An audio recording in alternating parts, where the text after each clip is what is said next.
Welcome to Sports Geek Throwback. Here's your host, the sports geek himself, Sean Callanan. G'day, I'm Sean Callanan from Sports Geek and welcome to Sports Geek Throwback, where I pick out the best bits from the Sports Geek podcast archive.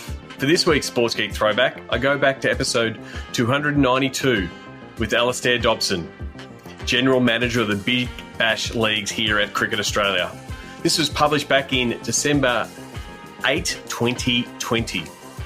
Remember, if you need help with your digital marketing sponsorship teams, please get in touch. That's what we do in applying the digital to dollars process to help your team build digital revenue. In this throwback episode, Alistair and I discuss why the Big Bash continues to push the boundaries of innovation. Remember, you can listen to the whole episode at sportsgeekhq.com/292. Enjoy. I want to actually look at some of 2020 and some of the innovations and rule changes and some of the motivations behind them. Like where does things that there's some of the changes coming in, the power surge, the bash boost, the X factor, what are some of the reasoning behind them, and like how do those decisions get made? What is the thinking behind those kind of decisions? Yeah, I think the first thing I'd say is the BBL is innovation at its core. You know, the willingness and commitment to take a risk and try something different was at the heart of setting the BBL up in the first place. And I think this is about continuing to evolve the competition, and pretty unashamedly as an entertainment product. At its core, still a really elite level, world-class cricket league. Yep. But at the same time, it's been built on that entertainment proposition and had success in doing so. Unlike, or different to some other, T20 comps around the world that are probably targeting different things. For the BBL, it's entertainment, kids, families, new audiences coming in, and that hasn't changed. So I guess for us, it's, the review every year, and you talk about what the data's showing and what the fans are looking for. And really, I guess probably three things sort of emerged, back in sort of February, March when we started down this path, was around the uncertainty of outcome. And I think, your listeners would understand that whether that's fans, commercial, otherwise, needing to stay till the very last ball or the very last minute to see what's going to happen is fundamental to any league. So just how do we create, how do we inject more of an opportunity for those games to go down to the wire?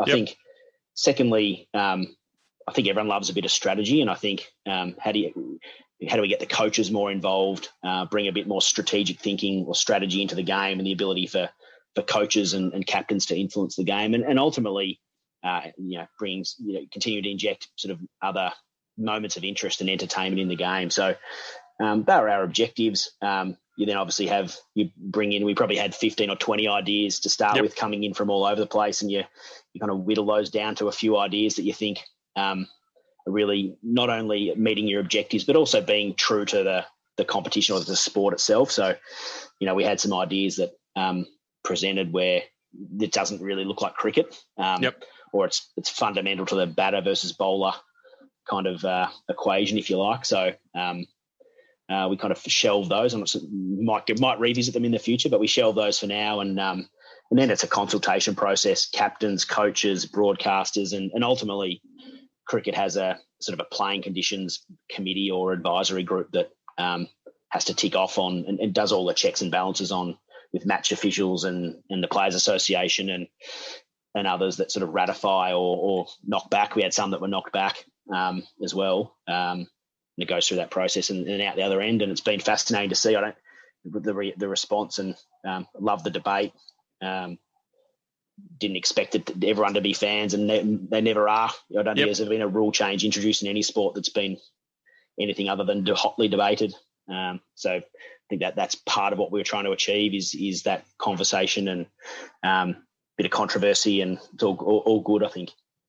Well, that's the thing. If people aren't annoyed and fired up, then they don't care enough. And so, if they're yelling at people about certain changes, that means they care. The bit that I thought that was interesting to me was the bash boost of the ability to have that extra point up for grabs, which it keeps the season alive. It provides more balance and more talk around the ladder. Whereas the other ones are more like in game, like, hey, how do we tweak the game? But like the longer narrative of where's the season, how you're positioning for finals.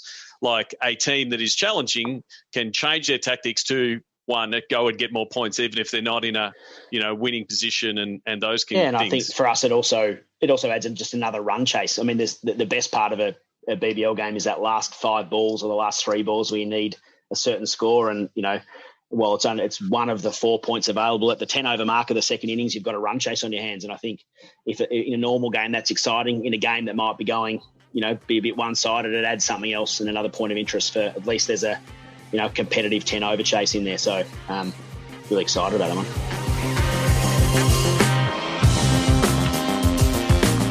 If you like this Sports Geek Throwback episode, please check out the full episode at sportsgeekhq.com.